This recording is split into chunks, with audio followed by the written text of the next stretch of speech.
Tinalakay sa lingguhang sesyon ng Sangguniang Panglungsod ng Cotabato ang mga mahalagang usapin sa governance, financial transparency at seguridad. Kabilang dito ang pagsumite ng financial reports at pagsusumite ng assessment report mula sa City Assessor. Tinalakay din ang hindi pagdalo ni Cotabato City Police Director Jibin Bungkayaw sa sesyon at resolusyon laman ng pasasalamat kay dating MBLT 5 Commander Lieutenant Colonel Lester Baki. Ang detalye mula kay Naphtali Bendol.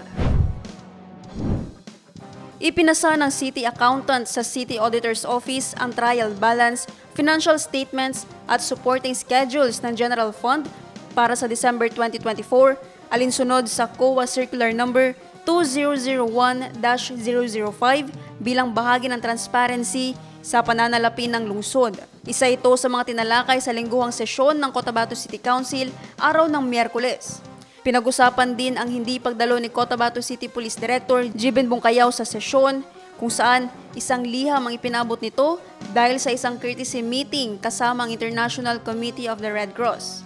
Iimbitahang muli ng konseho si City Police Director Bungkayaw sa susunod na sesyon bilang resource person patungkol pa rin sa isyu ng seguridad sa lungsod.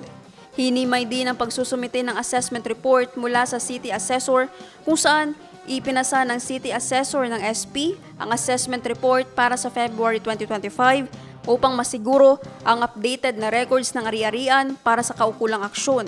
Pinag-usapan din ang MILG BARM correspondence sa end-term assembly ng PCL at ipinasa ng Acting City Director ng MILG BARM ang memorandum tungkol sa end-term assembly ng Philippine Councilors League para sa Visayas at Mindanao naggaganapin sa June 2 hanggang 4, 2025 sa Boracay Island, Malay, Aklan.